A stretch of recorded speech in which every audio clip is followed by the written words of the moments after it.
Assalamualaikum, perkenalkan nama saya Putri Ayu. Saya dari Prodi S1 Kesehatan Masyarakat. Baiklah, saya di sini akan membahas materi tentang histologi, struktur dan fungsi jaringan dasar. Jaringan adalah sekumpulan sel yang bentuk fungsinya sama. Macam-macam jaringan dasar, yaitu yang pertama jaringan epitel, jaringan otot, jaringan tulang, jaringan darah, jaringan syaraf, jaringan lemak, dan jaringan ikat. Yang pertama yaitu jaringan epitel, tersusun oleh sel-sel epitel yang melekat pada membrana basalis dan menutupi permukaan dalam dan luar bagian tubuh. Sifatnya repair dan replacement yang tinggi. Fungsinya yaitu proteksi terhadap trauma mekanik, misalnya kulit, vagina, kantung kencing, sekresi eksokrin dan endokrin, yang ekresi keluar keringat dan ginjal, yang absorpsi paru-paru, intestinal, ginjal, yang lubrikasi menghasilkan lendir, penerimaan rangsang yaitu retina atau mata, deteksi rasa pada permukaan lidah atau panca indera. Selanjutnya yaitu macam-macam jaringan epitel. Jaringan epitel ini ada dari segi bentuk dan dari segi susunan. Yang dari segi bentuk ada 3, yaitu epitel pipih atau squamosa, selanjutnya epitel kubus atau kuboidal, yang terakhir yaitu epitel silindris atau kolumnar. Yang kedua yaitu segi susunan. Dari segi susunannya ada 3 juga. Yang pertama yaitu simple epithelium atau satu lapis. Yang kedua yaitu pseudostratified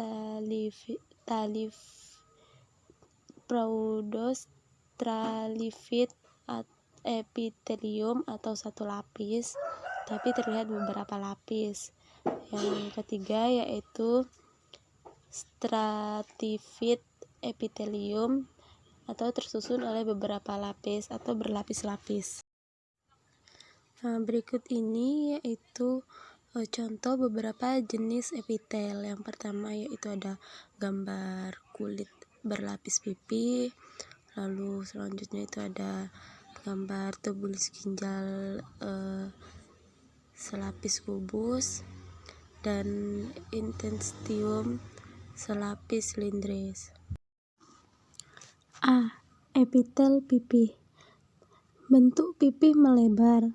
Susunan sel membentuk lembaran, susunan selapis, dan susunan berlapis. Susunan selapis misalnya alveolus paru, ginjal, mesotel, saluran pembuluh darah dan limpa, saluran kelenjar kecil, dan saluran dalam testis.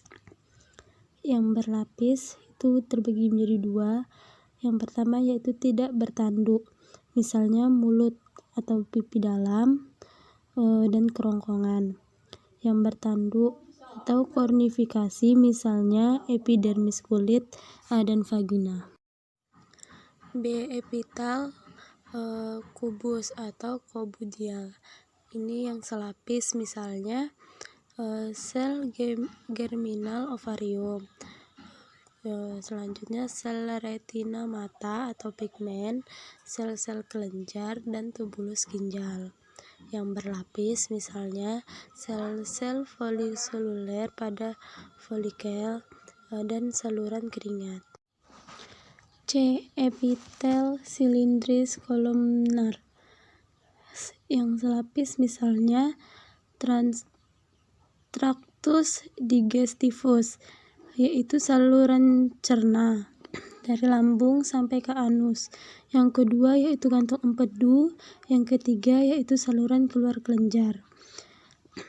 Selanjutnya bersilia, misalnya oviduct, uterus, dan rongga hidung.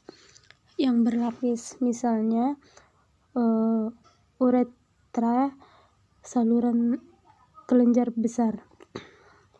Bersilia yaitu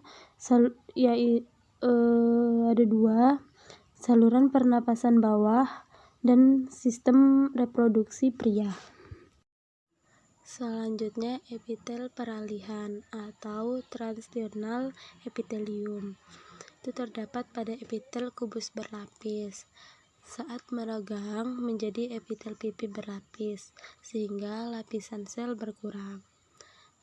Terlihat tinggi sel dan kelenturan sel yang bervariasi, misalnya ureter dan vesika urinaria. Selanjutnya yaitu epitel berlapis semu atau pseudostratified epithelium. Susunan selapis sel tetapi tampak seperti berlapis. Semua sel menempel pada membran basal, namun tingginya sel bervariasi. Sel yang kolumnar mencapai permukaan luar, sedangkan sel yang pendek atau kuboidal tampak tengah, sehingga secara keseluruhan tampak seperti berlapis. Selanjutnya itu biasanya bersilia atau terdapat sel goblet. Kedudukan inti sel ini di bawah. Itu biasanya terdapat pada rongga hidung, trasea, bronsi, saluran muara kelenjar. Bentuk-bentuk khusus epitelium itu terjadi pada epitel selapis silindris. Yang pertama bersifat sebagai kelenjar. Yang A, uniseluler, misalnya sel goblet pada usus yang menghasilkan lendir. Yang kedua atau yang B, multiseluler, misalnya kelenjar susu atau acini atau alveolus sehingga menghasilkan susu. Yang kedua yaitu epitel berpigmen, misalnya retina pada mata. Dan yang terakhir yaitu neuroepitelium atau panca indera, misalnya epitel pengecap, epitel pembau, dan epitel pendengar. Selanjutnya yaitu sistem otot atau sistem muskulator. Adanya sifat kontraksi sehingga otot berfungsi sebagai alat gerak bagian-bagian tubuh. Jenis-jenis otot atau jaringan otot. Yang pertama yaitu serabut otot polos atau smooth muscle fiber. Karakteristiknya yang pertama serabut panjang ujung runcing.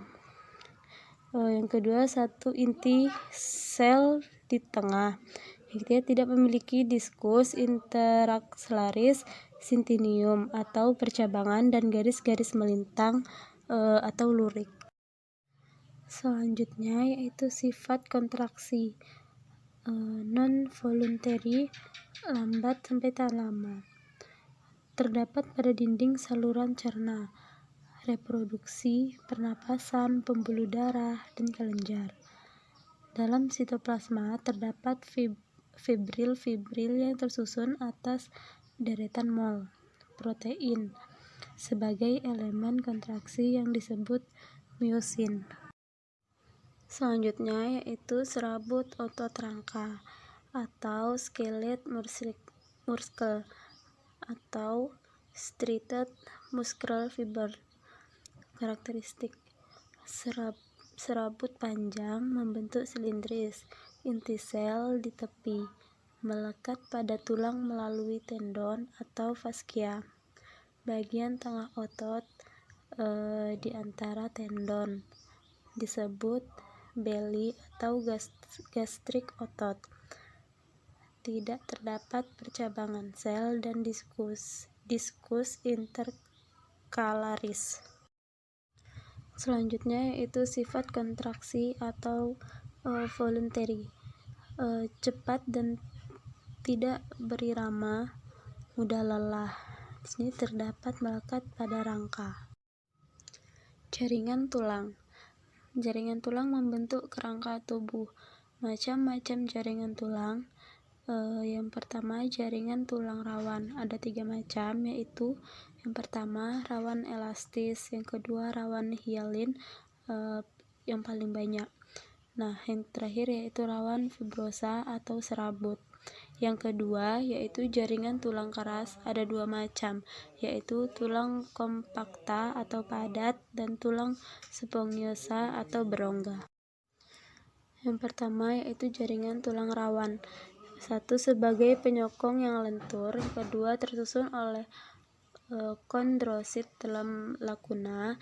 Selanjutnya, substansi dasar atau matriks, glikoprotein, dan yang terakhir tidak mempunyai pembuluh darah dan syaraf makanannya melalui proses difusi.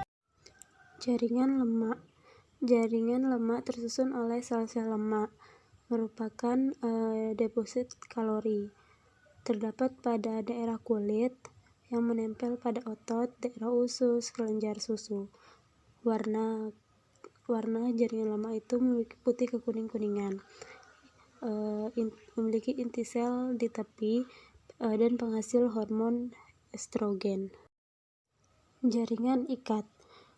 Bersama dengan tulang rawan dan tulang keras membentuk fungsi mekanik sehingga disebut jaringan penyangga atau supporting tissues. Macam-macam jaringan ikat. Yang pertama, jaringan ikat embrional atau mesenchyme. Terdapat pada minggu pertama pada masa embrio, selanjutnya akan berkembang menjadi jaringan baru. Yang kedua yaitu jaringan ikat dewasa. Nah, jaringan ikat kendur atau longgar, misalnya mentrum atau penggantung usus, dan lamina propria. Jaringan ikat padat, tidak teratur sebab kedudukan seratnya ke segala arah, misalnya terdapat pada jaringan dermis kulit. Teratur sebab kedudukan seratnya sejajar, misalnya pada tendon mesovarium dan mesorchium. Komponen penyusun ikat. Yang pertama, komponen sel, yaitu fibroblast, makrofag, sel plasma, leukosit atau limfosit. Yang kedua yaitu komponen ekstrasel. Yang A yaitu matriks, terdiri dari glucosaminoglycans dan proteoglycans. Yang B yaitu serat, itu ada 3, yaitu elastin, kolagen, dan retikuler. Jaringan saraf. Fungsinya ada 3, yaitu yang pertama, menerima dan menghantar rangsangan. Yang kedua, membentuk sistem koordinasi. Dan yang ketiga, menghasilkan zat atau neurosekretoris.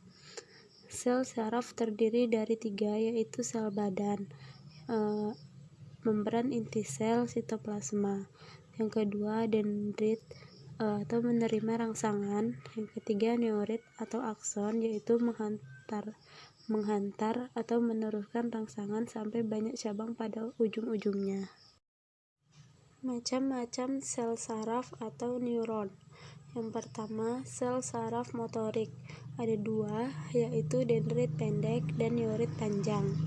Yang kedua yaitu sel saraf sensorik, ada 2 juga. Nah, itu yang pertama, dendrit panjang dan neurit pendek juga.